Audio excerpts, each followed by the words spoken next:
Welcome to the first ever podcast of Tiny World, where we investigate the smaller things in life and the science behind them. I'm your host, Lily Swilling, a high school AP chemistry student with a passion for nanotechnology. I got the privilege to interview Dr. Daniel Heller, who runs the Cancer Nanomedicine Lab at Memorial Sloan Kettering Cancer Center in Manhattan, New York. Here's our conversation. Thank you so much for meeting with me. Would you mind giving a brief introduction on who you are and what do you do? Great to meet with you. My name is Daniel Heller. I am on the faculty of Memorial Sloan Kettering Cancer Center. I run a lab here called the Cancer Nanomedicine Lab. I also am on the faculty of Weill Cornell Medicine, or part of Weill Cornell Medical College. I'm on the graduate faculty. And I'm also a co-director of the Cancer Engineering PhD program here. There's a new graduate program, PhD program at Sloan Kettering called Cancer Engineering.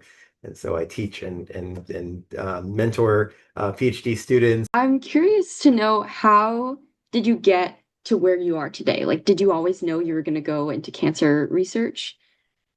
So I certainly didn't know I would get here. It was a very winding path. I guess before college, I always knew I liked science and engineering. But then when I went to college, I then started taking different classes, engineering classes, chemistry classes, physics classes. Actually, I didn't like really any of the classes that much. Started really liking classes in the humanities and social sciences, and I ended up getting my undergraduate degree in history.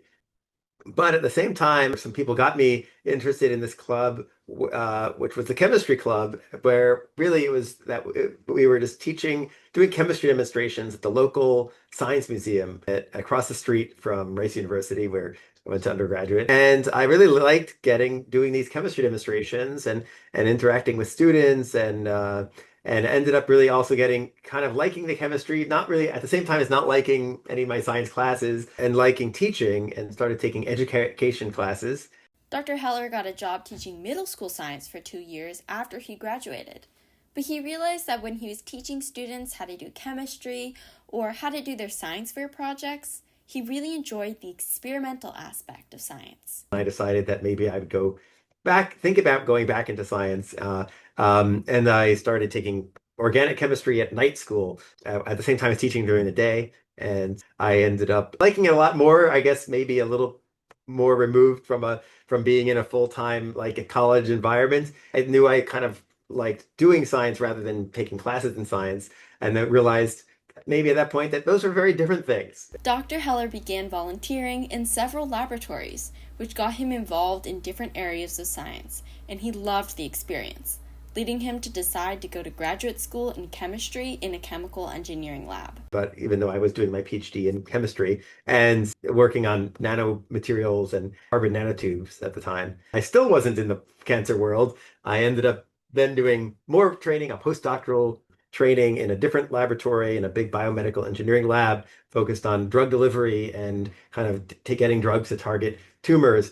And that's where I started getting involved in more of a cancer research environment. And then I still didn't know I would be at a cancer center. I applied to become a professor in many places, including engineering departments and chemistry departments.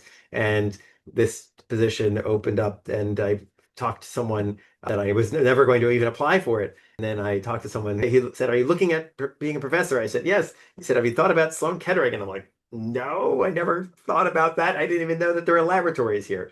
So I never thought about being in a medical environment. And then I realized that if I was in an engineering background, chemistry background, but in an environment that was full of, cancer biologists and cancer patients and doctors that really understand cancer, that it would be a great environment as an engineer where I'm surrounded by problems. It's really fascinating how you went from like history, but to all the way to nanotechnology and cancer research. Why specifically are you drawn to cancer research out of everything? I guess one is that there's so many problems to solve. It's such a big problem. Everybody's touched by cancer at some point in terms of at least knowing someone who has cancer or a family member. And so it's just such a big and complicated problem that it's really many different diseases all at the same time, that some of them we have, super great treatments for them now, and others we have not made anything in decades that can really do anything better than, keep someone alive for a little bit longer. So being an engineer and developing new technologies in a place where there's just so many problems to solve is amazing environment. And you always know that, the next day you wake up, what have I done today to solve this problem or one of these many, many problems? Among his numerous projects, Dr. Heller has worked on using those same carbon nanotubes from his PhD for cancer applications.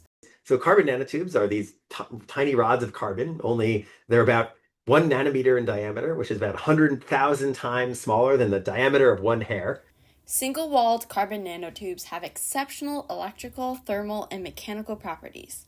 They're widely used as advanced nanomaterials to enhance energy storage, reinforce structural materials, advance flexible electronics, and improve biomedical applications like targeted drug delivery and bioimaging. Carbon nanotubes they look black so they actually look like my coffee here. So these tiny little rods, and some of the carbon nanotubes that we can now buy in our lab are fluorescent. They give off infrared light, so you still can't see them with your eyes, but we can see them with different kinds of detectors and cameras.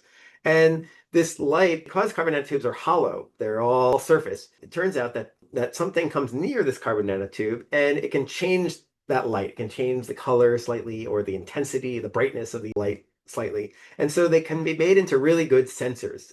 And what we've done for a long time is engineer these to be sensitive to specific things. Dr. Heller's lab wondered if they could make the nanotube sensors sensitive to cancer.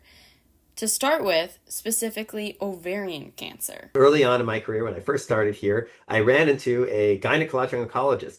And he said one of the biggest problems in ovarian cancer is detection. If you can detect it early, you can really treat it much better. Over 90% of ovarian cancers would be cured if we could just detect them at early stage, at stage 1. The problem is that it's very hard to detect them. They're mostly detected at stage 3 and 4. So we thought, okay, let's do this. By placing an antibody on the nanotube that can bind to a certain protein that is produced in ovarian cancer, the nanotube could ideally be able to detect the cancer in its early stages. But the problem is that we realized is that the problem is not that we can't detect these markers better. It's that we just don't have the markers. Even the best markers for ovarian cancer that might be circulating in the blood aren't that great. Even if you can find every single marker in the body that is this type of marker, it wouldn't really allow you to detect ovarian cancer early because it's maybe these markers are produced at a low level or that they show up in other types of diseases. And so we realized that we needed better markers. There's no good way just using the known markers to detect cancer. So we thought, what do we do now? We're engineers. We want to make, and we'd love to make sensors. How do we do this? So we realized we could make a way to detect cancer without even knowing what the markers were that we would need to detect. Dr. Heller uses the analogy of our brain registering the smell of cookies to explain how his lab used nanotubes to try detecting cancer.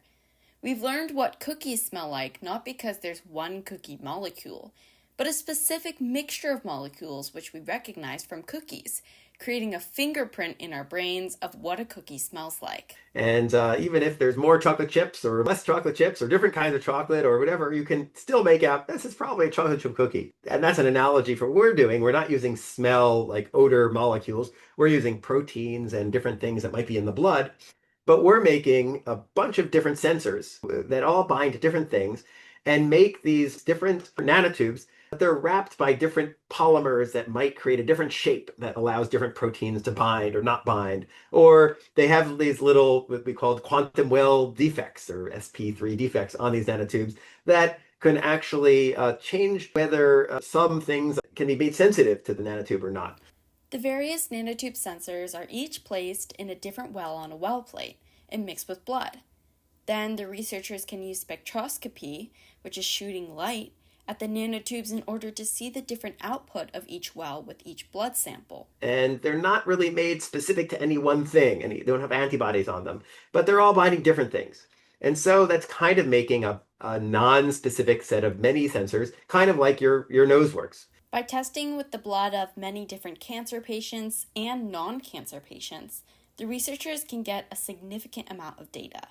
And now that data is basically a fingerprint. And the question is, can we do all these signals from the sensors binding to cancer patient blood and sensors binding to non-cancer patient blood? Do they look different? And so we just asked AI, or in this case, not ChatGPT, but machine learning algorithms. Can you make sense of all these different fluorescent signals, and do they look different? And so we asked it, and we did. It was kind of a Hail Mary pass. Even before the movie Project Hail Mary, we said, let's throw blood at all these different sensors and get all these different signals out, and can it differentiate in the first time we did this between ovarian cancer patient and non-cancer patient blood. And it turned out it could do it really well, actually better than those markers that are known, which aren't great, but are the best thing we have in terms of differentiating these cancer patients. And we thought, this is great. Or even just first try with a few different sensors and a few different cancer patient blood samples, it actually did better. And so we thought, now we can just keep improving this. Kind of like, and these are machine learning models, kind of like the models used for self-driving cars. With more data, there's fewer and fewer crashes. So if we can get more of our sensors and more patient samples, we can get better and better separation between cancer patient and non-cancer patient. And that's kind of what we did. Dr. Heller has continued this type of testing with brain cancer as well, creating the possibility of a patient knowing what type of brain cancer they have by blood testing with nanotubes, instead of the currently invasive surgical methods. Thank you so much for speaking with me today. It was really a treat. Certainly, it was a pleasure. Thanks. So good to meet you. Thank you so much for listening to today's podcast of Tiny World. I hope you learned something new, and stay curious.